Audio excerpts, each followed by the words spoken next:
Good morning friends.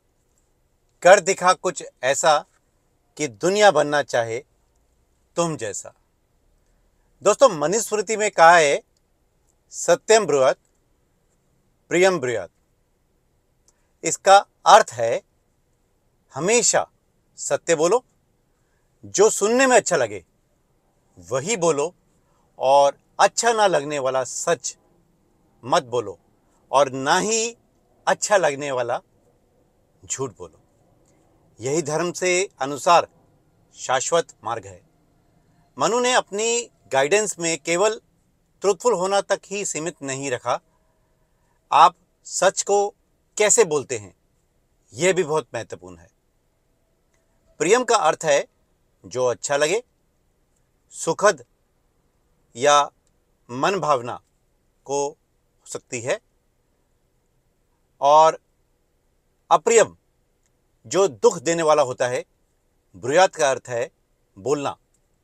ये podcast इस पर आज इसी टॉपिक पर हम बात करेंगे, लाइफ में सच जिसको लोग अक्सर सुनना नहीं चाहते, कैसे बोलें।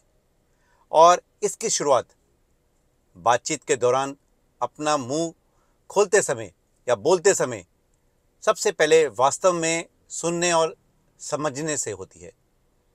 यह हम पर निर्भर करता है कि हम अपनी जीवन में जीवा का कैसे नियंत्रण रखें और इसकी जिम्मेदारी खुद लें। बोलने से पहले सोचना, think before you speak concept. सीखने की दो बेहतरीन तकनीक हैं, अपने इंटरनल पॉज बटन को ढूंढना, और दूसरा है थिंक का इस्तेमाल करना। अपना इंटरनल पॉज बटन को खोजने से आप अपनी लाइफ को, वर्तमान को माइंडफुली जी सकेंगे।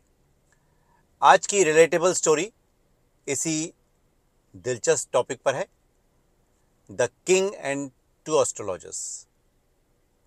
माय डियर फ्रेंड्स, आज की कहानी आपको अच्छी लगे तो ज़रूर ज़्यादा से ज़्यादा लोगों में शेयर करना, और अपने फीडबैक हमेशा की तरह रिक्वेस्ट करेंगे, ज़रूर देते रहना। माय डियर फ्रेंड्स, शुरू करते हैं आज की कहानी। पुराने समय की बात है। एक राजा को रात में एक बुरा सपना आया।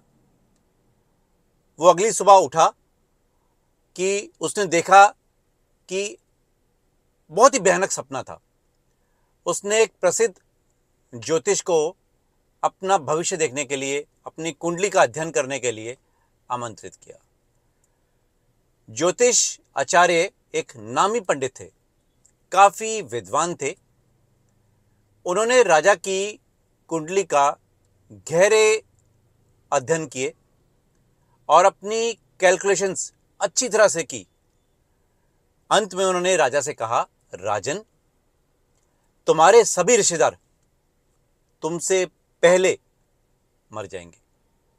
तुम इनकी चिताएं अपने हाथों से जलाओगे। बेचारे ने सच बिल्कुल साफ तरीके से बता दी, बिना खौफ के, बिना डरे। पर ज्योतिषाचार्य की बातें सुनकर राजा को बहुत गुस्सा आया। वो भड़क गया और उसने आव देखा न ताव, क्योंकि अपने रिश्तेदारों का से वो बहुत अटैच था। उसने अपने प्यारे बेटों और पत्नी के शवों को अपने हाथों से जलाने का विचार को वो बर्दाश्त नहीं कर सका। गुस्से में आकर उसने अपनी तलवार निकाली और ज्योतिष पर हमला किया, और ज्योतिष आचार्य वहीं मर गए। इस बात को कई वर्ष बीत गए। समय ने भयानक दास्तान को समझना चाहता था राजा, और इस घटना को सभी लोग भूल चुके थे, क्योंकि ये घटना कोई इतनी अप्रिय थी, सब भूल चुके थे इसको। एक दिन एक और प्रसिद्ध विद्वान पंडित उस राज्य में आए। राजा को यह खबर मिली, और अपने भविष्य को जानने के लिए उत्सुक होकर राजा ने उस अतिथि विद्वान को अपने दरबार में बुलाया। इस महान एस्ट्रोलॉजर ने राजा की कुंडली का अध्ययन किया, कैलकुलेशंस की, स्टडी किया, दोबारा करी, ग्रहों के दोष को जाना।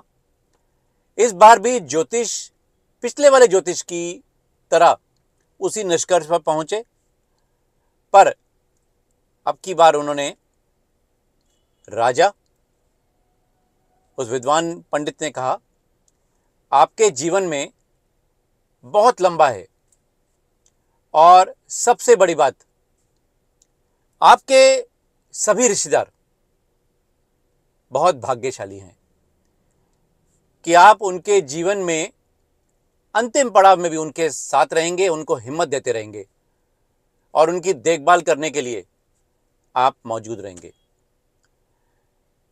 दोस्तों, इसका मतलब यह भी था कि राजा के जीवित रहते उसके सभी रिश्तेदार मर जाएंगे, लेकिन बताने के तरीका, ज्योतिषाचार्य आगे बोले, भविष्यवाणी यह भी है राजा कि तब तक उनकी देखभाल करने के लिए आप जीवित रहेंगे। अब पंडित की बातें सुनकर राजा का घबराहट दूर हो गई। वो बहुत खुश हुआ अपनी लंबी आयु की बात सुनकर। उसने इस ज्योतिष आचार्य को भरपूर पुरस्कार दिया। दोस्तों, बात वही, दोनों ने सेम निष्कर्ष निकाला, सेम बात को दो अलग तरीकों से बोला, पर इस बार वाले ज्योतिष को सोच समझकर बोला और उसका परिणाम डिफरेंट था। मॉरिन ओ'सुलिवन ने एक बार कहा था, सच बोलने की तुलना में झूठ बोलने में अधिक मेहनत लगती है।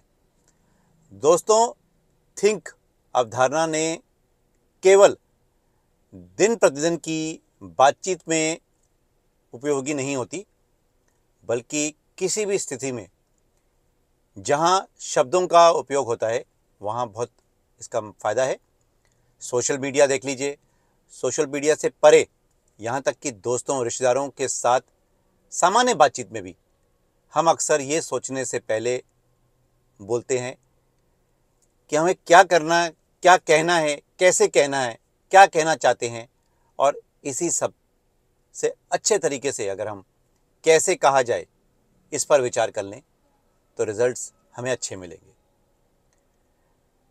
अन्य साधारण शब्दों में, जैसे कि अगर मैं बात करूं, जॉब इंटरव्यूज़ या जोखिम बहुत जहां पे होते हैं अधिक हो सकते हैं, इसलिए आप अपनी जीवा को बेहतर तरीके से नियंत्रित करने का तरीका अगर सीख जाएं और इसका प्रयास करें तो आप लाइफ में पॉजिटिव इम्पैक्ट पड़ेगा। आपकी लाइफ में आपकी सोच आपको नियंत्रण रखने पर, अच्छे निर्णय लेने पर, काम बोलकर और अधिक सुनने में मदद कर सकती है। Think stands for true, helpful, motivating, necessary and kind. एक एक करके इनको समझ लेते हैं। जाने से पहले थिंक कंसेप्ट को बताकर जाएंगे आपके लिए। और टी फॉर ट्रू, क्या आप जो कह रहे हैं वो वास्तव में सच है या झूठ, रॉन्ग इन्फॉर्मेशन है जो दूसरों को चोट पहुंचा सकती है। एच हेल्पफुल, क्या आपके शब्द मददगार हैं, दूसरों को बेहतर निर्णय लेने के लिए सहायता दे सकते हैं। थिंक का एम मोटिवेटिंग, क्या आप जो कहना चाहते हैं वो किसी को मोटिवेट या इंस्पायर करता है। आई इंस्पायर कर सकता है, क्योंकि ये बहुत इंपॉर्टेंट है कि आप जो कह रही हैं उससे अन्य लोग प्रेरित होंगे, मोटिवेट होंगे, इंस्पायर होंगे। ये जानना बहुत जरूरी है।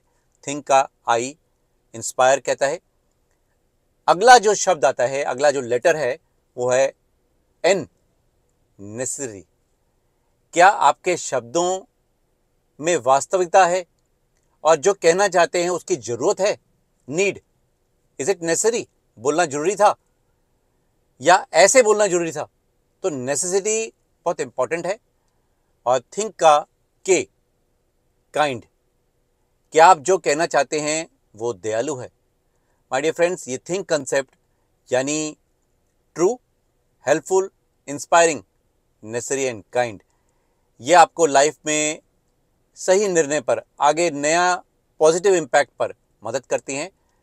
आज की कहानी में जो हमें सीख मिली वो सोच समझकर बोलना और ध्यान देना, अपने शब्दों का चयन करना महत्व बताती है। ये दिखाती है कि हमारे विचार हमारे जीवन को कैसे प्रभावित करते हैं। कभी कभी एक ही बात को कैसे हम दो अलग तरीकों से इंटरप्रेट किया जा सकता है। एक से हम हानि हो सकती है और दूसरे से लाभ। So think before you speak हमारे जीवन में कैसे एक पॉजिटिव इम्पैक्ट लेकर आती है। माय डियर फ्रेंड्स, उम्मीद करते हैं आप सभी को आज के पॉडकास्ट की कहानी स्टोरी फॉर बिजनेस पसंद आई। आपके कमेंट और फीडबैक हमें ज़रूर दीजिएगा और ज़्यादा से ज़्यादा लोगों तक इस कहानी को ज़रूर शेयर कीजिएगा। हम फिर मिलेंगे, तब तक के लिए विश यू वेल्थ।